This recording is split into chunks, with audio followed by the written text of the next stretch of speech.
अस्सलाम वालेकुम। अरशद शरीफ के हवाले से जो चीज़ें सामने आ रही हैं उसमें एक चीज़ का पहलू नज़रअंदाज सब कर रहे हैं कि ये मामला एक इंसानी जान के जाने का है।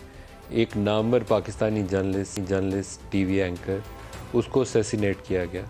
उसके फैक्ट्स हक़ाइक़ क्या हैं उसको जानने की कोशिश है, जुस्तजू है सबकी और ख्वाहिश है सबकी कि ये वाक़यात जो पिछली कई दहाइयों से पाकिस्तान के अंदर होते हैं, पाकिस्तान से ही बाहर हुआ पाकिस्तानी जर्नलिस्ट के साथ, इसका सिलसिला रुक जाए।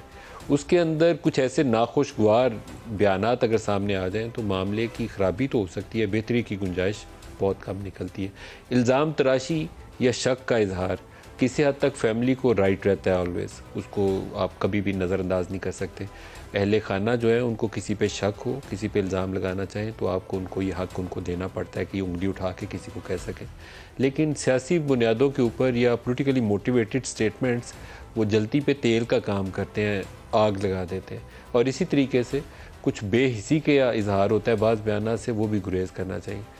मरियम नवाज़ ने एक ट्वीट किया, मुझे पढ़ के ज़ाती तौर पर बहुत अफसोस हुआ क्योंकि उनकी वालिदा या उनकी दीगर जो अज़ीज़ो अकारब के मौके के ऊपर अगर किसी ने सियासी बुनियादों के ऊपर ऐसे बयानात दिए थे तो वो घटिया हरकत थी। घटिया हरकत को आप उसी जैसी एक हरकत के साथ मुआवजा करके या बराबरी नहीं कर सकते। तो उन्होंने एक ट्वीट की जिसमें वो जो कॉफ़िन है उसको एयरपोर्ट पे लाया गया जिस तरीके से, उसके साथ उन्होंने अपनी दादी का या अपनी वालिदा का वो हवाला देकर उसको कहा कि मैं चाहती तो नहीं लेकिन कर रही हूँ। बहुत बेहिसी का इजहार हुआ इस ट्वीट से। मैं ज़ाती तौर पर बहुत दुखी हुआ। मैं सोचता रहा कि उसके जो अरशद शरीफ के घर वाले हैं वो क्या सोच रहे होंगे इस मौके के ऊपर। बाकी तो सियासत चलती है, इससे गुरेज़ करना चाहिए था। लेकिन ये तो बेहिसी का एक हिस्सा है। लेकिन जो सियासी कशीदगी है, जो आग है, वो इमरान खान के बयानात देखता हूँ तो उसमें और भी ज़्यादा नज़र आती है। इमरान खान ने कुछ ऐसे स्टेटमेंट्स दिए हैं आज, मैं आपको अभी प्रोग्राम के आगाज़ में पहले वही दिखाऊंगा, जिससे लगता ये है कि वो वेल अवेयर थे कि अरशद को टारगेट किलिंग की जाएगी अरशद की। उसके पीछे कौन था इससे भी वो वाकिफ़ थे और वो कह रहे हैं कि मैंने ही अरशद को कहा था कि पाकिस्तान से चले जाओ। ये बड़ी पावरफुल स्टेटमेंट है, छोटा बयान नहीं है, बहुत बड़ा बयान है क्योंकि इससे ये लगता है कि उनको पूरे हक़ाइक़ से बाखबर थे। मैं पहले वो बयान सुनाता हूँ फिर आगे चलते हैं। अरशद शरीफ, इसको जब धमकियां आई, नामालूम नंबरों से धमकियां आई, सच ना बोलो, ये जो रजीम चेंज हुई है, डराया गया।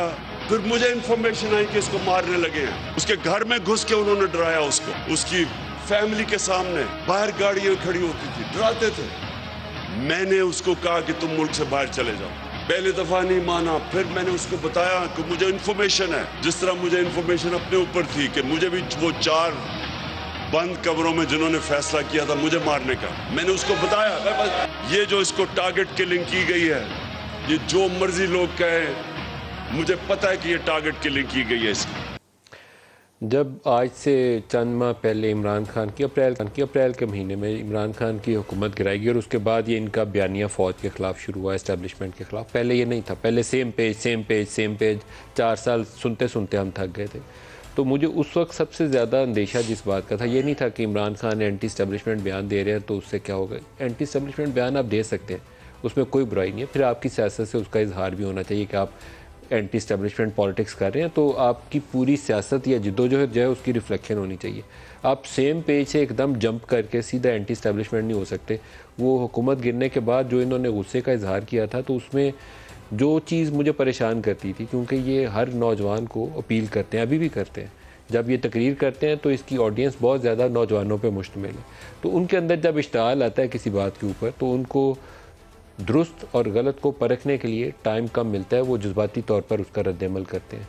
तो जब बराह रास्त किसी चीज़ के ऊपर एलिगेशन लगाया जाए, इमरान खान ये कहें कि 4 लोगों ने मेरे ऊपर साजिश की है मारने की, और अगर तो इनके पास एविडेंस हो तो फिर तो कोर्ट ऑफ लॉ में उन लोगों 4 को पकड़ के सज़ा दे देनी चाहिए।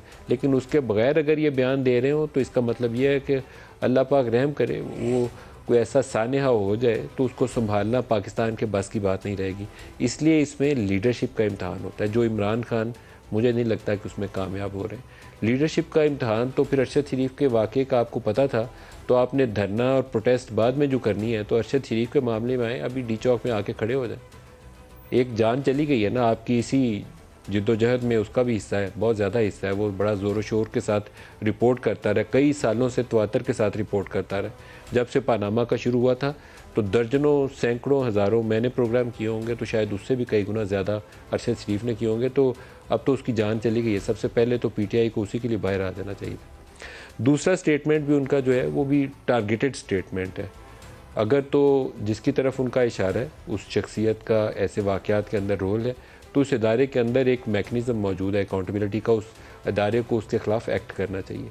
लेकिन अगर ये उससे हट कर है तो अगेन ये एक फसाद वाली कैफियत है। वो सुनिए क्या कह रहे हैं। इस्लामाबाद में जब से एक डर्टी हैरी आया है, डर्टी हैरी वो है, आपने वो फिल्म देखी होगी डर्टी हैरी की, वो एक ऐसा कोई सिपाही था जो कि बस बंदूक का सारों को इधर उधर गोलियां मारता फिरता था, उसका नाम डर्टी हैरी रखा हुआ था। ये इस्लामाबाद में एक डर्टी हैरी आ गया और जब से ये आया है कभी किसी को नंगा करके, वैसे इसको नंगा करने का क्या शौक है कि ये जो इन्होंने अरशद शरीफ से किया डराने के लिए बाकियों को, जब तक मैं जिंदा हूं मैं इन जालिमों का मुकाबला करूंगा।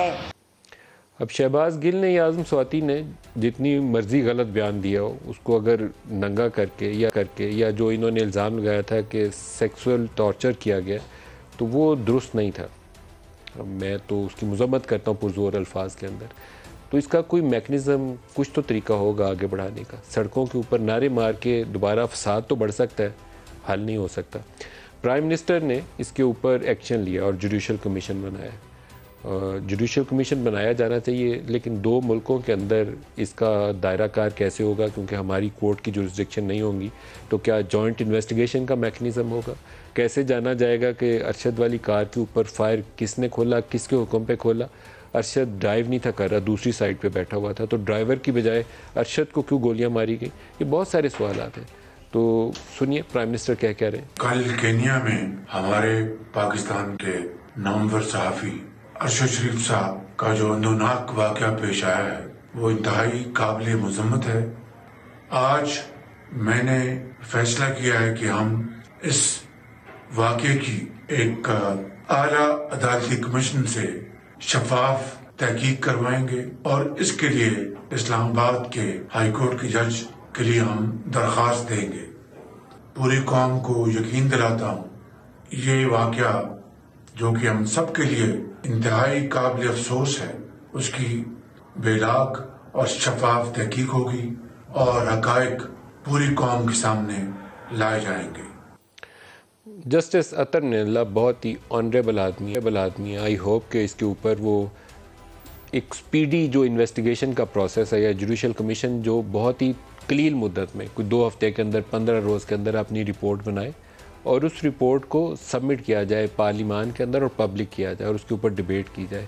और फिर जो भी हक़ाइक़ सामने आते हैं कि पाकिस्तान से अरशद को क्यों जाना पड़ा, दुबई के अंदर उसका क़याम क्यों तवील नहीं हो सका, क्या यहाँ से कोई ख़त गया उसको डिपोर्ट करने के हवाले से, दुबई से उसको कीनिया क्यों भागना पड़ा, क्या उसके ऊपर कोई हेड मनी थी? कुछ पीटीआई के लोगों ने बराह रास्त इल्ज़ाम आयद किया।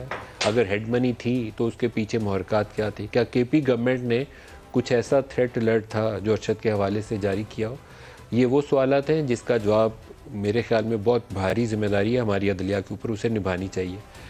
GHQ की जानिब से एक इम्पॉर्टेंट डेवलपमेंट है और उनको उसका क्रेडिट देना चाहिए कि जिस वक्त सब तनकीद कर रहे हैं उन्होंने एक रास्ता खोला है और ख़ुद बोला है कि हम ख़त लिख रहे हैं हुकूमत को कि इसके ऊपर कमीशन बनाए और फैक्ट फाइंडिंग की जाए। अब फैक्ट फाइंडिंग में उन्हें खुले दिल के साथ ताउन करना चाहिए। आई होप कि पूरे यकीन है मुझे कि उनका कोई इसमें किरदार नहीं होगा, लेकिन अगर किसी एलिमेंट का रिमोटली भी 100 मील दूर से भी कोई तल्लुक़ वास्ता बनता हो तो उस किरदार को सामने बेनकाब करने में उन्हें अपना पूरा रोल और पूरी ताकत इस्तेमाल करनी चाहिए। DG ISPR ने इस हवाले से खुद एक स्टेटमेंट दी है, सुनिए क्या कह रहे हैं। हम सबको अरशद शरीफ की लगानी वफात पे बहुत तकलीफ है, एक बहुत अफसोसनाक वाक़या है। हमने ये रिक्वेस्ट की है गवर्नमेंट को कि हाईएस्ट लेवल की तहकीकात होनी चाहिए। बदकिस्मती से बहुत ज़्यादा इन चीज़ों के ऊपर लोग इल्ज़ाम तराशियाँ करते हैं और साने को जवाब बनाकर मन घड़त और बेबुनियाद इल्ज़ामात लगाए जा रहे हैं और मेरे ख्याल में इन तमाम चीज़ों को टैकल करने के लिए एक थॉरो इन्वेस्टिगेशन और थॉरो तहकीक बहुत ज़रूरी है। ताकि इन सबको ये जवाब मिल सके। जो कीनिया का इलाका जहाँ ये वाक़या पेश आया है वो अजीबोगरीब सा इलाका है। मुझे नहीं मालूम कि अरशद को वहाँ पर क्यों जाना पड़ा उस इलाके के अंदर। वहाँ अरशद को नहीं होना चाहिए था उस इलाके के अंदर, लेकिन दुबई से जो अभी तक की मेरी इत्तला है कि ये उनके वकील और मुख्तलिफ उनके जो क्लोज़ फैमिली फ्रेंड्स हैं उनकी वसातत से मुझे पता चला कि उनके पास ब्रिटिश वीज़ा नहीं था और दुबई अथॉरिटीज़ की जानिब से दबाव आया वहाँ से निकलने के लिए। एक ही रास्ता उन्हें मिला कि वीज़ा फ्री एंट्री के लिए, तो वो कीनिया चले गए। अब कीनिया का ये इलाका जिन दो लोगों के पास गए थे वो भी मालूम नहीं कि वो दो लोगों से उनका ताल्लुक़ वास्ता किसने बनाया, क्योंकि दो लोग अरशद के वो एटलीस्ट दोस्त नहीं थे अभी तक का जो मेरा नॉलेज है। ना वो खुर्रम उसका भाई था ना दोस्त था, वो दूसरा शख्स जिसको कॉल किया गया वकार, ना वो उसका भाई था ना दोस्त था। तो ये लोग कौन थे, कैसे आपस में कनेक्शन बना? अगर किसी ने कंप्रोमाइज़ किया या कुछ ऐसी गलत इन्फॉर्मेशन पास ऑन की जिसकी बुनियाद के ऊपर अरशद को टारगेट किया गया, तो वो करैक्टर कौन था, वो किरदार कौन था? इसमें शायद दोनों मुल्कों को ताउन करना पड़े। ये हमारा काम हमारी कोई सिक्योरिटी एजेंसी कर सकती है और उधर से कीनिया की कोई सिक्योरिटी एजेंसी कर सकती है। DG ISPR इसके ऊपर बोलने हैं, मैं खुश हूँ कि इसके ऊपर खुले दिल से बोल रहे हैं। अब इसके अंदर उनको रोल अदा करना चाहिए अपना। GHQ को पूरा वज़न डालना चाहिए इस मामले के अंदर कि पूरी जो इन्वेस्टिगेटिव रिपोर्ट्स हैं कीनिया से वो पाकिस्तान आए और पार्लिमान में टेबल हो, ताकि उसकी एक ओनरशिप हो, पाकिस्तानी अवाम की ओनरशिप हो। दिखाएगा दूसरा हिस्सा उनका। मैं समझती है तहकीकात सिर्फ इन्हीं सर्कमस्टांसेस की नहीं होनी चाहिए कि वहाँ पे क्या हुआ, बल्कि इन सर्कमस्टांसेस की भी होनी चाहिए कि अरशद शरीफ साहब को पाकिस्तान से जाना क्यों पड़ा, किसने उनको मजबूर किया यहाँ से जाने पे, वो कैसे गए, इस दौरान कहाँ पे रहे, और what were the circumstances leading to this incident, ये सारा कुछ कैसे हुआ। बिकॉज इन तमाम स्टेजेस पे अनफॉर्चुनेटली बार बार कोई ना कोई जवाब बनाकर at the end of the day इल्ज़ाम तराशी शुरू कर दी जाती है और इदारे की जानिब इल्ज़ाम तराशी की जाती है। So this speculation has to come to rest and we have to put it to an end कि इस अफसोसनाक वाक़े को बुनियाद बनाकर कौन फ़ायदा उठा रहा है, किसको, who is the beneficiary of this thing, जो ये स्मेयर कैंपेन चलाई जा रही है। तो इसी वजह से हमने ये हुकूमत पाकिस्तान से रिक्वेस्ट की और हमने साथ ये भी उनसे रिक्वेस्ट की है कि जो लोग ये इल्ज़ाम तराशियाँ कर रहे हैं और जिन बगैर किसी एविडेंस के मन घड़त इल्ज़ामात लगा रहे हैं, उनके खिलाफ पूरी कानूनी कार्रवाई की जाए। अच्छा, जो लोग इल्ज़ाम लगा रहे हैं, जो आखिरी इनका हिस्सा है, उनके खिलाफ कार्रवाई अभी मेरे ख्याल में मौखर ही रहनी चाहिए। पहले तफ्तीश इस बात की होनी चाहिए और उन लोगों को इल्ज़ाम लगाने वालों को भी गुरेज करना चाहिए, क्योंकि फसाद लगाने के लिए ना एक चंगारी चाहिए। पाकिस्तान के जो हालात हैं, आधे से ज़्यादा मुल्क बाकी आधे मुल्क को गद्दार डिक्लेयर कर रहा है, पब्लिकली कर रहा है, उंगलियाँ उठा रहा है। आर्मी चीफ के ऊपर कभी पाकिस्तान में ऐसी पॉलिटिक्स के अंदर ऐसी एटलीस्ट ये अलगार नहीं हुई जो अभी हो रही है। सोशल मीडिया के ऊपर जो कुछ कहा और लिखा जा रहा है वो दुरुस्त नहीं है। ये वो हिस्सा है जो कौमों को तकसीम करने वाला है। इस कौमों की तकसीम वाले इस ख़तरे से बचने के लिए थोड़ी सी समझ बूझ, थोड़ा सा हौसला और बहुत बड़ी बर्दाश्त दिखा के आगे निकलना पड़ेगा।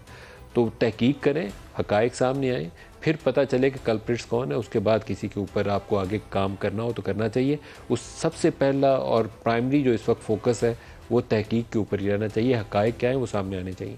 जो आज प्रोग्राम में मेरे साथ शुरा हैं, जहांगीर जदून साहब हैं, एडवोकेट जनरल मेरे साथ हैं इस्लामाबाद स्टूडियोज़ में। Very warm welcome sir. General Ghulam Mustafa defence analyst है हमारे साथ, दोनों को खुश आमदीद कहता हूँ। जनरल गुलाम मुस्तफ़ा, आपको भी वेलकम करता हूँ प्रोग्राम में। आप ही से आगाज़ करता हूँ।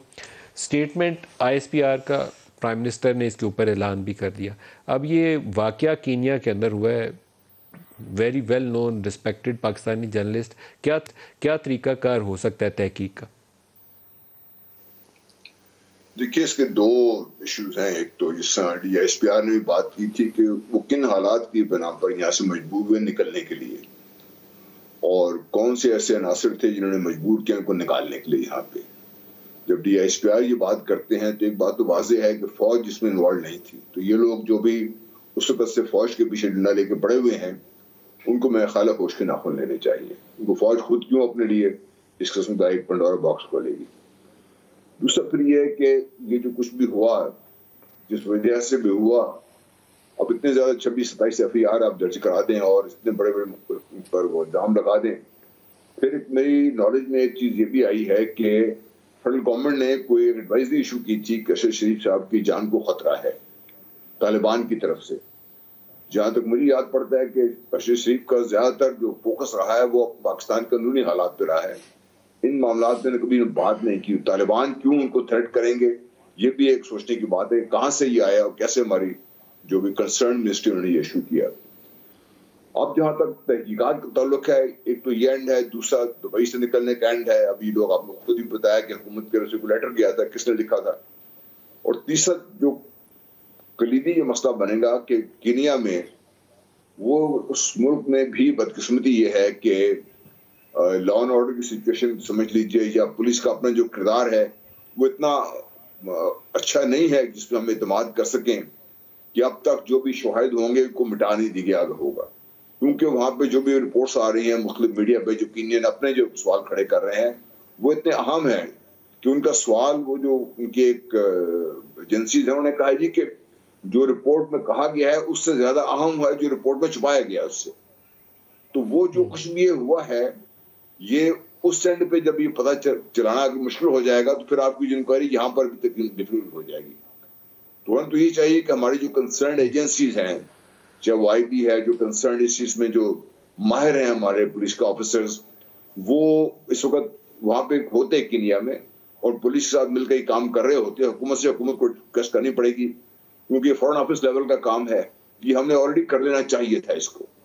अब मुझे डर ये है कि अच्छा, मैं दोबारा आपकी तरफ आता हूँ। जुदून साहब से भी इस पे मैं राय ले लूँ। जुदून साहब, ये कीनिया के अंदर इन्वेस्टिगेशन करनी, जुडिशल कमीशन तो बनेगा लेकिन फैक्ट्स तो वहाँ से आपको लेने हैं प्राइमरीली। कुछ यहाँ का हिस्सा है कि पाकिस्तान क्यों छोड़ा, धमकी थी या नहीं थी, केपी गवर्नमेंट ने या किसी और हुकूमत ने कोई ऐसा थ्रेट अलर्ट दिया, क्या यहाँ से यूएई गवर्नमेंट को दबाव डाला गया उसको डिपोर्ट करने के हवाले से, तो क्या तरीकाकार होगा? अब इसमें देखें, सबसे पहले तो बहुत हमें दिली हमदर्दी है फैमिली के साथ, इंतहाई दुख के साथ।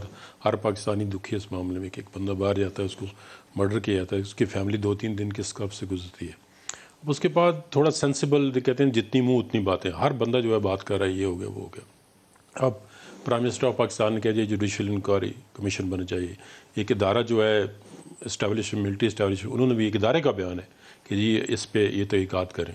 तो अब जो इंक्वायरी, जो कमीशन ऑफ इंक्वायरी एक्ट 2017 था, उसके तहत सेक्शन 3 के तहत एक जज साहब अपॉइंट हो जाएंगे। वो इंक्वायरी करेंगे कि उसने कब छोड़ा पाकिस्तान, इसकी मतलब उसके मर्डर के होने से पहले जो हालात हैं ना, जो पाकिस्तान के अंदर उसके हालात हैं, उसमें तो वो जज साहब सारा जो भी जिसके पास एविडेंस है, सर कहते हैं वकील साहब को उसने कहा है, तो वकील साहब जाके एविडेंस प्रोड्यूस करें, कोई ईमेल है, कोई फ़ोन है, ये मुझे कहा है। या आप देखें एक बड़ी रेकलेस स्टेटमेंट में कहूँगा इमरान खान ने दी है कि ये 4 बंदे जो मुझे मर्डर करना चाहते थे, मैंने कहा यही इसको मार देंगे। अब इतने देखें ना, बंदे को इस तरह की स्टेटमेंट जो है दे के केस को ख़राब करने वाली बात है। आपके पास एविडेंस है तो आप जुडिशल कमीशन के पास जाएं, उससे कहें जी ये 4 बंदे हैं, नाम देना। नहीं, इमरान को अब उस जुडिशल कमीशन के पास पेश होना चाहिए। बिल्कुल ना, बाकी भी लीडर्स जिन्होंने ये इल्जाम दिया है कि इसके ऊपर हेड मनी थी, उनको अब कमीशन के पास जाना। देखिए, या तो बातें ना करें, या अगर करते हैं तो फिर अपनी एविडेंस, इसको सब्सटेंशियल एविडेंस के साथ सपोर्ट करें और जाएं। हर बंदा वहाँ पे इनको वेलकम करेगा जी ये 4 बंदे हैं। अब फिर कितना गलत एक बयान दीजिए कि बंदा इस्लामाबाद में आया है। अब आप वाली बात आपने जो इंटर में एनालिसिस किया है, 100% एग्री टू दैट कि जी थोड़ा सा बंदा सेंसिबल स्टेटमेंट दे। अब कीनिया के अंदर भी जुडिशल कमीशन ऑफ इंक्वायरी बन सकता है, वहाँ पे भी लॉ है इसका। तो वहाँ अगर प्राइम मिनिस्टर प्रेसिडेंट से बात की कीनिया से, अगर वो अपना कोई कमीशन में आते हैं, वहाँ का कोई जज है इस पर इंक्वायरी करता है।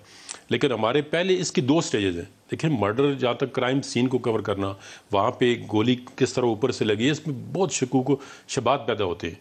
और गाड़ी किसकी थी, किस तरह, जिस तरह आपने कहा है उस जगह पे वो क्यों गया है, ये सारी वजूहत पहले उसका ये पता करना पड़ेगा कि पाकिस्तान से किसने उसको कहा है कि चले जाओ और कौन सा थ्रेट था।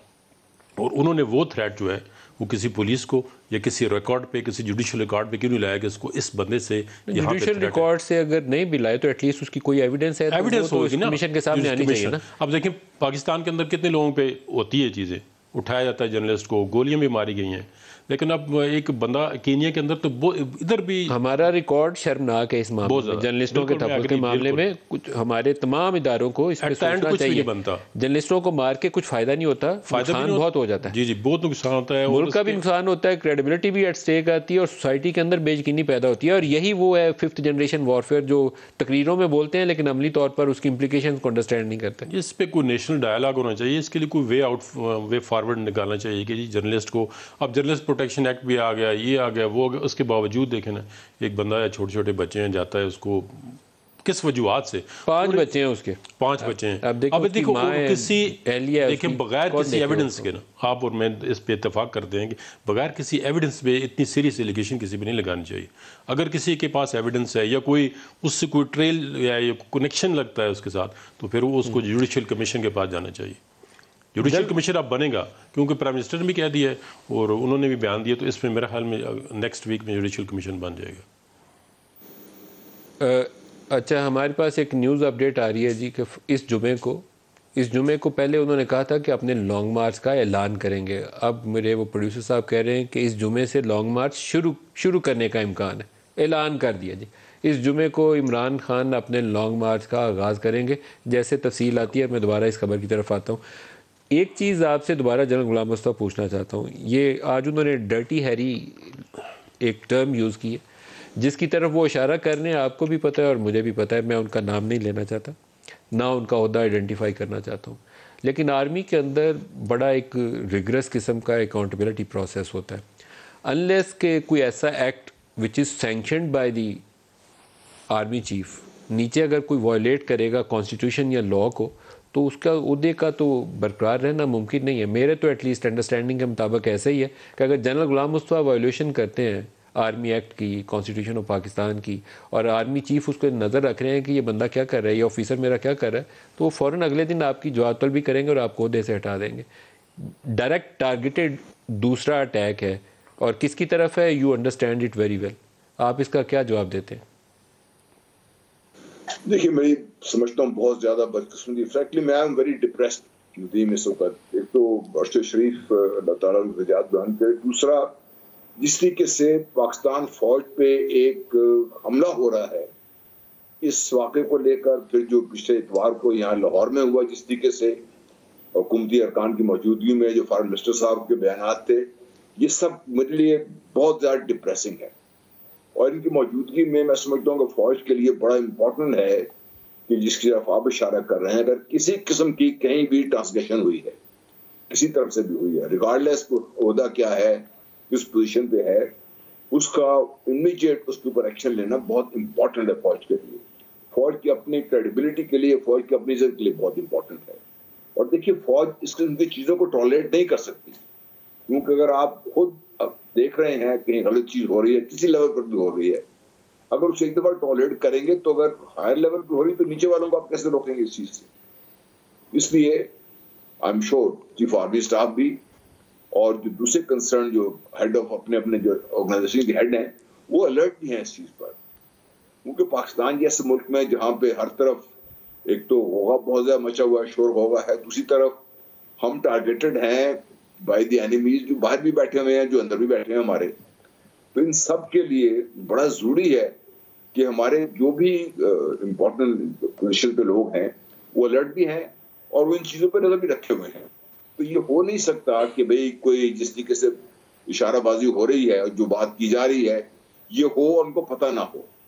आप देखिए, जो ये इल्जाम लगाया जा रहा था कि भाई शायद शहबाज गिल साहब को या आजम स्वाति साहब को, इंसिनुएशंस ये थी कि शायद ये किसी और के कहने पे सब कुछ हुआ है, और बात भी यही की जा रही है और बार बार इस पर बात की जा रही है।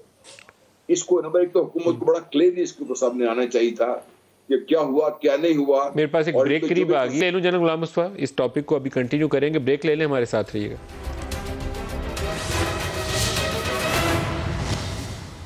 अदलिया के लिए इम्तहान की घड़ी आ गई है और उन्हें कुछ ऐसे बड़े फैसले लेने पड़ेंगे। एक तो जैसे इस्लामाबाद हाई कोर्ट के हवाले से है कि उन्हें कमीशन बनाना पड़ेगा और जर्नलिस्ट प्रोटेक्शन के लिए कुछ ऐसा किरदार अदा करना पड़ेगा इस कमीशन को कि पूरे हक़ाइक़ सामने आए, और कुछ गाइडलाइंस भी तय करनी पड़ेंगी। इस्लामाबाद हाई कोर्ट ने माजी के अंदर बड़े ब्रेवली इस मामले में इनिशिएटिव्स लिए हैं। जब किसी जर्नलिस्ट को एब्डक्शन हुई है या कुछ ऐसा काम हुआ है तो उन्होंने अपना किरदार अदा किया। मैं इस पर very well done on air कहता रहा हूँ जस्टिस अतर मिनल्ला को। तो अभी दोबारा मौका है कि उस शाबाशी के वो अपने आप को दोबारा मुस्तक़ करार पाएँ और हकदार बनाएं और इस कमीशन के लिए एक रोल अदा करें कि पूरे हक़ाइक़ सामने आ जाएं। इमरान खान के हवाले से भी मैंने ब्रेक में जाने से पहले तज़किरा किया कि लॉन्ग मार्च वो शुरू कर रहे हैं अपना लाहौर से। जुमे के रोज़ 11 बजे सुबह लिबर्टी चौक लाहौर से शुरू करेंगे और इस्लामाबाद की तरफ आएंगे, और कल ही के रोज़ जो दूसरा इम्तहान है अदलिया का इस सुप्रीम कोर्ट ऑफ पाकिस्तान में जो वफाक की जानिब से एक दरख्वास्त दायर की गई contempt of court proceeding Imran Khan के ख़िलाफ़ 25 मई को जो वो मार्च लेकर इस्लामाबाद आए थे, क्योंकि उस वक्त कोर्ट एक हुक्म जारी कर चुकी थी और सुप्रीम कोर्ट के हुक्म के आने से पहले भी और सुप्रीम कोर्ट का वाज़ेह हुक्म आने के बाद भी 2 ऐलानात इमरान खान ने डी चौक या रेड जोन की तरफ जाने के किए थे और पीटीआई की लीडरशिप ने भी कुछ ऐसा ही किया था, जिसका पूरा रिकॉर्ड और रिकॉर्डिंग दस्तयाब है। इमरान खान के अपने बयानात की भी वीडियो एविडेंस अवेलेबल है और पीटीआई की लीडरशिप की भी। अब इसके ऊपर सुप्रीम कोर्ट में कल शायद 1 बजे दोपहर में केस लगा हुआ है, तो बड़ा इम्तहान है। जदून साहब से पूछते हैं, जदून साहब, सुप्रीम कोर्ट क्या इसके ऊपर कुछ SOPs वज़ा कर सकती है कि पब्लिक बिल्डिंग्स का टेक ओवर नहीं होगा, पार्लिमान पे चढ़ाई नहीं होगी, डी चौक पे कोई हमलावर नहीं होगा, PTV स्टेशन पे कब्जा नहीं होगा, क्योंकि हमारे पास 2014 की धरने की बड़ी अफसोसनाक मिसालें। ये उस दिन जब वेडनेसडे को 19 को केस लगा हुआ था, तो चीफ जस्टिस साहब ने कैटेगरिकली ये कहा था, उमर अता बंदयाल साहब ने, कि हम ये नहीं अलाउ करेंगे कि यहाँ के देखिए fundamental rights of the citizen, उनको प्रोटेक्ट करना कोर्ट की जिम्मेदारी है। एक बंदा प्रोटेस्ट में नहीं जाना चाहता तो उसको कंपेल नहीं किया जाता कि आप प्रोटेस्ट में जाएं, या उस बंदे को दफ्तर को, जैसे आप आते हैं मैं आता हूं, तो उसको रोक नहीं सकता। बच्चों के स्कूल हैं, हॉस्पिटल्स हैं, बेशुमार चीज़ें हैं। तो राइट ऑफ प्रोटेस्ट आपका फंडामेंटल राइट है, but not disturbing the right of other people.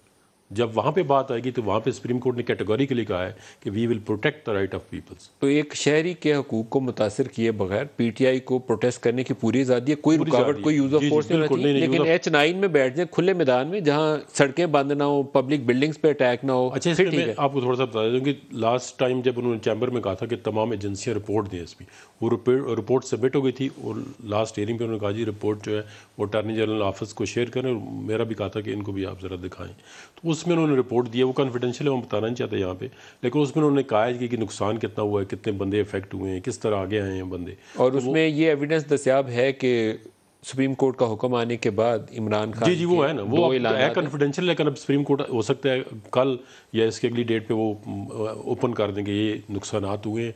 Police वाले ने रिपोर्ट दी है, उसमें चीफ कमिश्नर ने रिपोर्ट दी है, इंटेलिजेंस ISI ने रिपोर्ट दी है, IB ने रिपोर्ट दी है, सारी एजेंसियों ने रिपोर्ट सबमिट तो कल तो फिर इम्तहान होगा इसके ऊपर। सुप्रीम कोर्ट को इसके ऊपर दिन नहीं आप ज़्यादा, बिल्कुल Supreme Court has to act. Exactly, definitely, because अगर नहीं करते तो खुदा न खास्ता कोई इतना बड़ा डिजास्टर हो जाता है, कोई हादसा हो जाता है।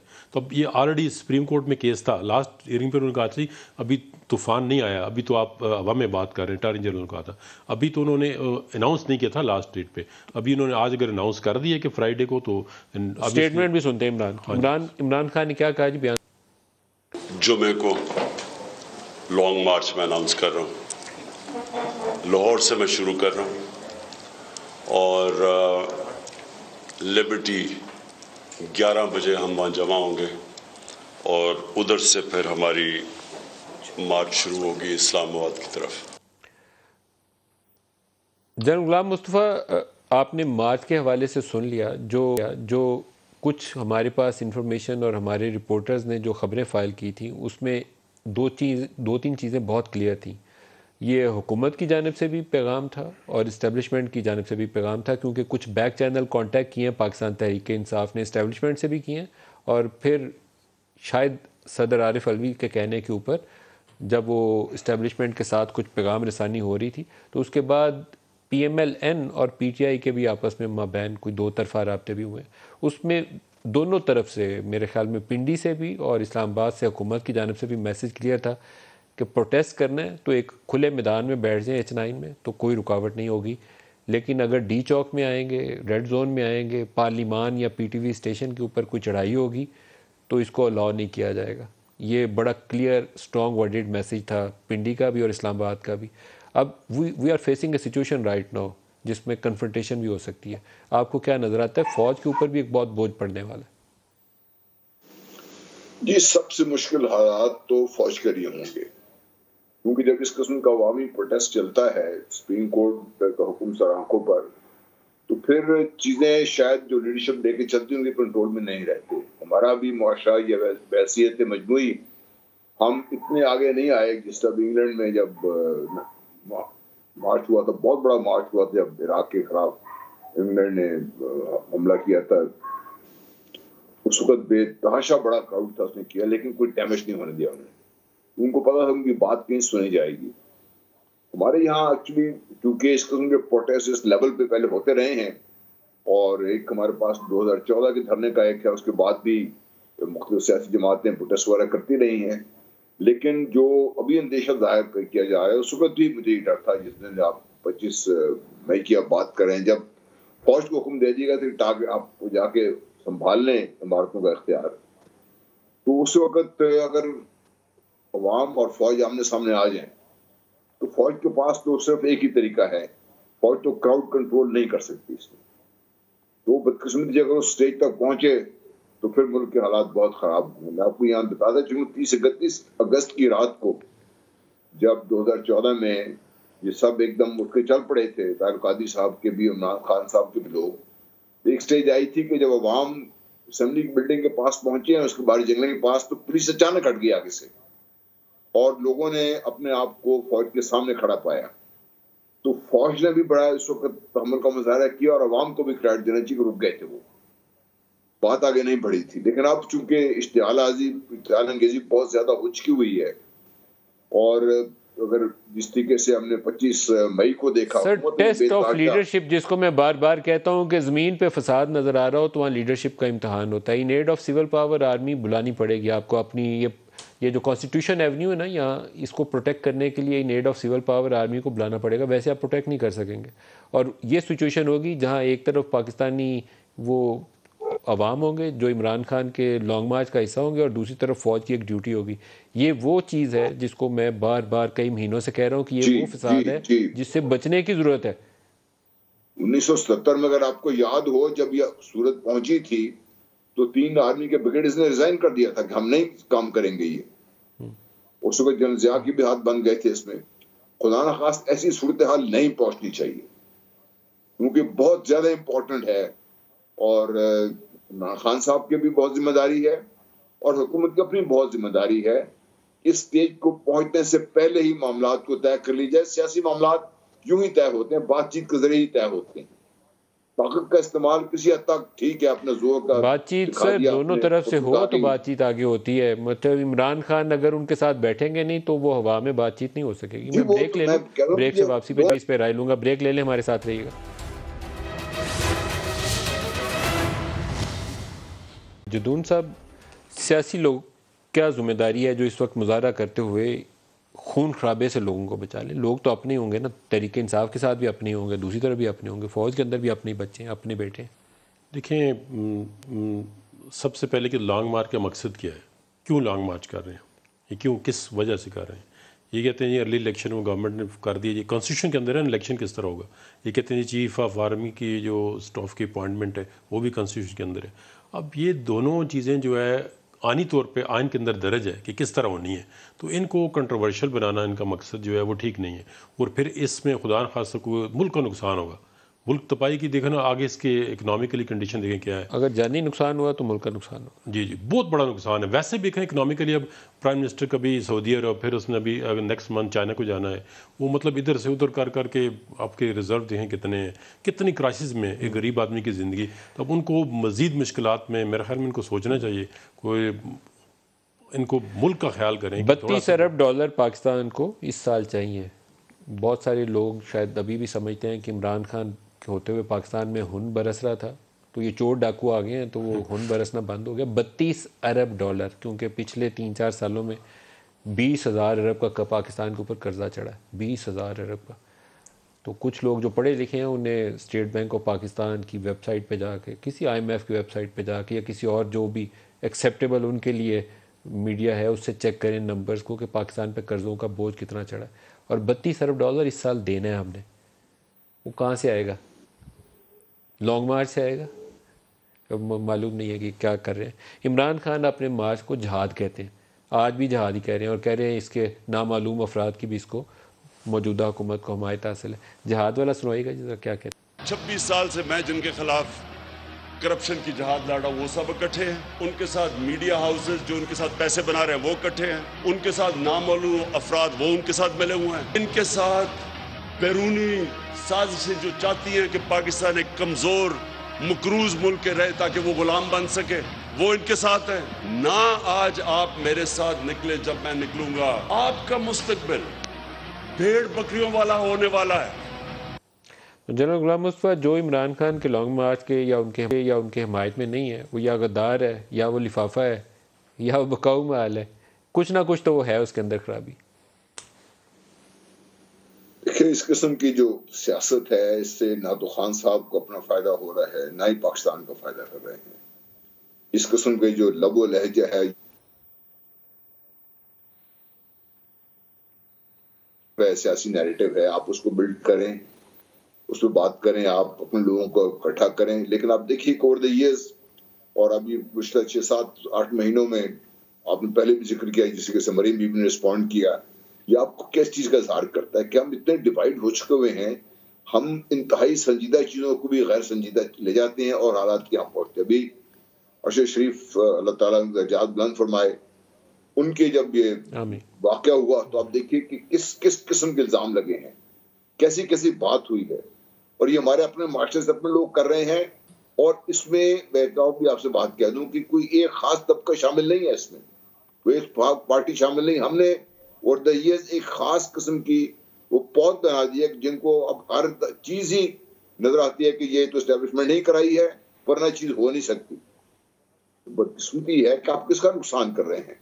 इससे ज्यादा मेरा ख्याल भारत को इससे ज्यादा कुछ चाहिए नहीं है, किसी और दुश्मन को भी कुछ चाहिए कुछ नहीं है। अगर पाकिस्तान के अंदर आप खराबी इतनी बढ़ गई हुई है, उसके बाद आप बताइए पाकिस्तान का कोई इदारा, कोई शख्सियत मोहतरम रह गई है, किसी के ऊपर आप बैठ के हम इत्तेफाक कर सकते हैं कि आज मेरे पास वक्त बिल्कुल एंड पे आ गया है, लेकिन ये वो वक्त है जिसको फिसाद फिल अर्द वाली कैफियत है ना, हम उसमें से गुजर रहे हैं। तो अल्लाह पाक हमारे जो लीडरशिप है और तमाम बड़े इदारे हैं, इनको सोचने समझने की सलाहियत दे और आपस में सर जोड़ कर बैठें और लोगों की जान माल का तहफ़्फ़ुज़ जो की अवलीन जिम्मेदारी होती है उसके ऊपर तवज्जो दें। जनरल गुलाम मुस्तफा आपका भी और जहांगीर जदून साहब आपका भी बहुत शुक्रिया। आज के लिए इतना ही, इजाज़त दीजिए। अल्लाह हाफ़िज़।